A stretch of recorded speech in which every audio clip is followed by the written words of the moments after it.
நேற்று காலை சுமார் 11:30 மணி அளவில் திடீரென வான்பரத்து வந்த உள்ளுக்குள் வந்த 2 கிபீர் விமானங்கள் நேராக தாக்குதலை மேற்கொண்டன. கைவேலி ஆண்டிய பிரதேசத்திலே அடிக்கடி இந்த பிரதேசத்திலே இந்த தாக்குதல்கள் தொடர்ந்து கொண்டிருக்கின்றன. அந்த வரிசையிலே நேற்று ஒரு தாக்குதல். இந்த தாக்குதல் திட்டமிட்டு தமிழர் வாழ் கழகத்தின் மீது நடத்தப்பட்டது என்கின்ற அமிச்சம் வருகின்ற பாணியில் தான் நிகழ்த்தப்பட்டது. மனிதநேய பணியில் ஈடுபட்டுக் கொண்டிருக்கின்ற தமிழர் வாழ் கழகம் அன்ன காலமாக அனர்த்தங்களை இடப்பெயர்வுகளை சந்தித்துக் கொண்டு வருகிற காரணத்தினாலே நமக்கென ஒரு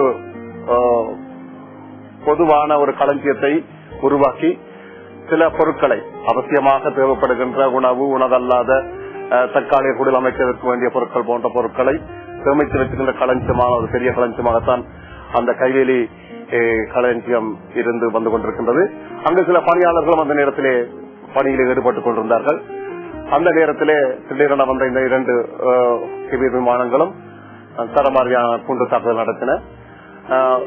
அந்த தாக்குதலை அந்த நேரத்திலே அரசு சார்பற்ற நிறுவனங்கள் நிலையத்தின் கட்டிடத்திலே ஏறக்குறைய 1 முதல் 1.5 கிலோமீட்டர் தூரத்துக்குள்ளே நின்ற நான் பார்க்கக்கூடியதாக இருந்தது. மிகவும் பதிவாக பதிந்து 3 குண்டுகளை முதலாவது விமானம் தள்ளிய போது ஒரு உருவத்திலே ஒரு பெரிய குண்டும் அதை தொடர்ந்து 2 குண்டுகளும் கோபத்தை கூட கண்ணால் தாக்குகின்ற அளவிற்கு அண்மித்த ஒரு தாக்குதலாகத்தான் இது அமைந்தது. கண்மூடி முடிப்பதற்கு வெயில் இவை நடந்து முடிந்துவிட்டது. அந்த வகையிலே முதலாவது தாக்குதலிலே பாதிக்கப்பட்ட மக்களை எரிந்து கொண்டிருக்கின்ற களஞ்சியத்தை அணைக்க முற்பட்டுகின்ற வேளையிலே தொடர்ந்து 10 நிமிட இடைவெளிக்குள்ளே மீண்டும் இன்னும் 2 விமானங்கள் வந்து தாக்குதலை மேற்கொண்டன. இதன் மூலமாக அந்த தமிழ் வாழ் கழகத்தின் எல்லையிலே இருக்கின்ற ஒரு வீடும் அப்பாவை பெண்மணி ஒருவருடைய வீடு முற்றாக சேதப்பட்டது மட்டுமல்ல, அவரும் காயமடைந்தார். தமிழ் வாழ் கழக வளாகத்திலே இருந்து பணியில் ஈடுபட்டுக் கொண்டிருந்தவர்கள் உட்பட 5 காயத்துக்குள்ளானார்கள். இவர்கள் யாவருமே பொதுமக்கள் தான். இந்த தாக்குதல் நடந்த பிரதேசத்தை நாங்கள் எடுத்து பார்ப்போமா இருந்தால் இந்த கைவேலி, கோணாவில், வேணாவில் என்று சொல்லப்படுகின்ற பிரதேசங்கள் யாவும் முல்லைத்தீவு மாவட்டத்திலே ஒப்பீட்டு ரீதியாக தற்போது இந்த இடப்பெயர்வின் பின்பு பொதுமக்கள் பெருங்காக வாழுகின்ற இடங்களாகும். ஆகவே இந்த தாக்குதலினாலே பாரிய பாதங்கள் ஏற்பட்டிருக்கின்றன, பாதிப்புகள் ஏற்பட்டிருக்கின்றன. எங்களுடைய மனிதநேய பணியிலே ஈடுபட்டுக் கொண்டிருக்கின்ற நிறுவனங்களுக்கு இது தொடர்ச்சியான ஒரு அச்சுறுத்தலாக இருந்து வந்து கொண்டிருக்கின்றது. ஏறக்குறைய உங்கள் அனைவருக்கும் தெரியும், சென்ற வருடத்திலே ஆக்சன் பாம் என்கின்ற ஒரு நிறுவனத்தின் போது மீதும் கிழக்கிலே இந்த இப்படிப்பட்ட தாக்குதல் மேற்கொள்ளப்பட்டது. அந்த தாக்குதலினாலே 17 ஊழியர்கள் கொல்லப்பட்ட போது அதர்கள் சம்பந்தமாக சர்வதேச நிறுவனங்கள் எடுத்துக்கொண்ட ஆர்வங்கள் முக்கியமானவை, வரவேற்கக்கூடியவை, பாராட்டப்படக்கூடியவை. ஆனால் அதே போன்ற வேகம் உள்ளூர் அரசார்பட்ட நிறுவனங்களுடைய பணியாளர்கள் சம்பந்தப்படுகின்ற போது எடுக்கப்படவில்லை என்பதுதான் எங்களுடைய கவலையாக இருக்கின்றது. முக்கியமாக உங்கள் அனைவருக்கும் தெரியும், சென்ற வருட ஆரம்பத்திலிருந்து இன்று வரை பல பணியாளர்களை, பல சொத்துக்களை சம்பந்தமாக இழந்திருக்கின்றது. அந்த வரிசையிலே நேற்றும் ஒரு பாரிய இழப்பு.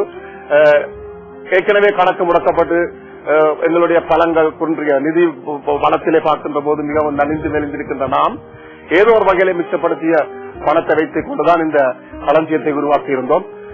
திடீரென ஒரு அனர்த்தம் ஏற்படும் போது வருகின்ற மக்களுக்கான தற்காலிக குடில் அமைப்பதற்கான கிடுகுகள் உட்பட, பல்லாயிரக்கணக்கான கிடுகுகள் உட்பட, உணவுப் பொருட்கள், உணவல்லாத பொருட்கள், இவற்றைத்தான் களஞ்சியத்தை அமைத்து வச்சிருந்தோம். இவை யாவுமே முற்றாக அளிக்கப்பட்டு விட்டன. மறுபக்கமாக பாடசாலை மாணவர்கள் கூட பலர் மயங்கி விழுந்ததை காணக்கூடிய இருக்கின்றது. அண்மை காலமாக தொடர்ச்சியாக நடந்து வருகின்ற இப்படியான தாக்குதல்களின் மூலம் பாடசாலை மாணவர்கள் மிகவும் பாதிக்கப்பட்டிருக்கின்றனர், கல்வி பாதிக்கப்பட்டிருக்கின்றது.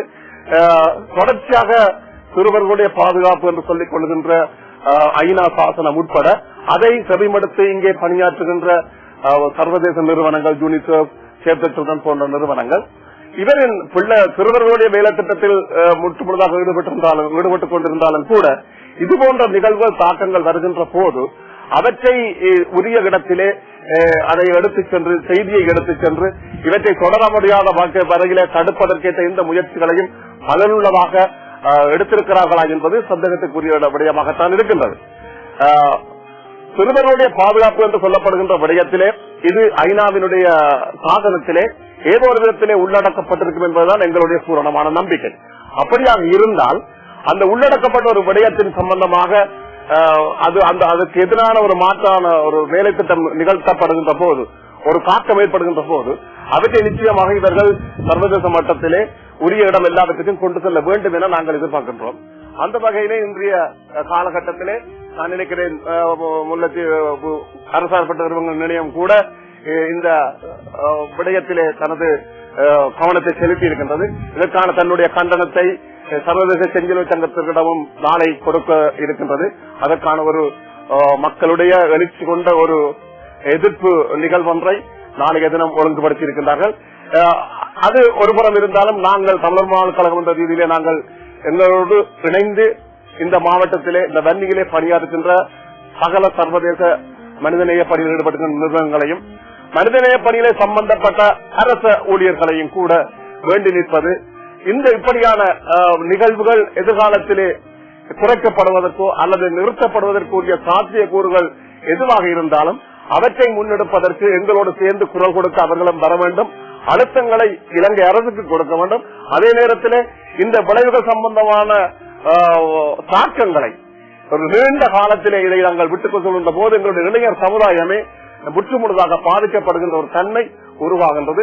ஆகவே அப்படி ஒரு இளைஞர் சமுதாயம் பாதிக்கப்பட்ட பின்பு மனிதத்தை பற்றி நாங்கள் கதைப்பது என்பதோ மனிதம் என்கின்ற பதத்திற்கு அர்த்தத்தை தேடிக் கொண்டிருப்பதோ ஒரு பயனற்ற ஒரு சொல்லாக அமைந்துவிடும் என்பதுதான் எங்களுடைய கருத்து. ஆகவே இதை நாங்கள் இப்படிப்பட்ட செயற்பாடுகளை வன்மையாக வளமை போன்று இதையும் ஒரு கண்டிக்கின்ற அதே வேளையிலே மேலும் மேலும் விடயங்கள் இந்த இப்படிப்பட்ட தாக்குதல்கள் தொடராதிருப்பதற்கு எங்களோடு அனைவரும் இணைந்து கொண்டு குரல் கொடுக்க வேண்டும். இதை செவிமடுக்கின்ற இதை இந்த நிகழ்வை எங்களுடைய இந்த செய்தியை கேட்கின்ற எங்களுடைய புலம்பெயர்வாழ் மக்களும் கூட தங்களாலான இயன்ற வகையிலே தங்களுடைய எதிர்ப்புகளை தாங்கள் வாழுகின்ற இடங்களிலே இருக்கின்ற அரசுகளுக்கு அறிக்கைகள் மூலம் மகஜர்கள் மூலம் கொடுப்பதன் மூலம் சர்வதேச ரீதியிலே ஐக்கிய நாடுகள் சபை மட்டத்திலே இந்த பிரச்சனையை மீண்டும் ஒரு முறை எடுத்து இப்படிப்பட்ட விடயங்கள் தொடர்வதற்கு காரணமாக இருக்கின்ற நிதி வளங்களை, அதாவது இலங்கை அரசு இன்னமும் சர்வதேசத்திடம் இருந்துதான் பாரிய நிதி வளங்களை பெற்றுக் கொண்டிருக்கின்றது. அந்த நிதி வளங்களை இலங்கையை கட்டியெழுப்புவதற்காக வேண்டி அந்த இலங்கையிலே வாழுகின்ற இன்னொரு பகுதி மக்களை அழிப்பதற்காக பிரயோசனப்படுத்துகின்றது என்பதை பல சந்தர்ப்பங்களில் பல தவறுகள் நாங்கள் கூறியிருக்கின்றோம். மீண்டும் ஒரு முறை இந்த நேரத்திலும் மீண்டும் அதை சுட்டிக்காட்ட விரும்புகின்றோம். அவர்கள் இதை கவனத்துக்கு எடுத்து இப்படிப்பட்ட தாங்களோடு கொடுக்கின்ற நிதிகள் இவ்வாறு திருப்பப்படுகின்ற காரணத்தினாலே இங்கு செய்கின்ற உதவிகளை மட்டுப்படுத்தியோ அல்லது நிறுத்தியோ ஒரு அழுத்தத்தை இலங்கை அரசுக்கு கொடுப்பதன் மூலம் இதை மாற்றி அமைப்பதற்கு இப்படிப்பட்ட நிகழ்வுகள் தொடராதிருப்பதற்கு ஒரு வழிகோட முடியும் என்ற நம்பிக்கையில தான் நாம் இன்று இருக்கின்றோம். நாம் இன்றைய நிலையிலே இதைத்தான் நாங்கள் எதிர்பார்க்கின்றோம் எல்லோரிடம் இருந்தோம்.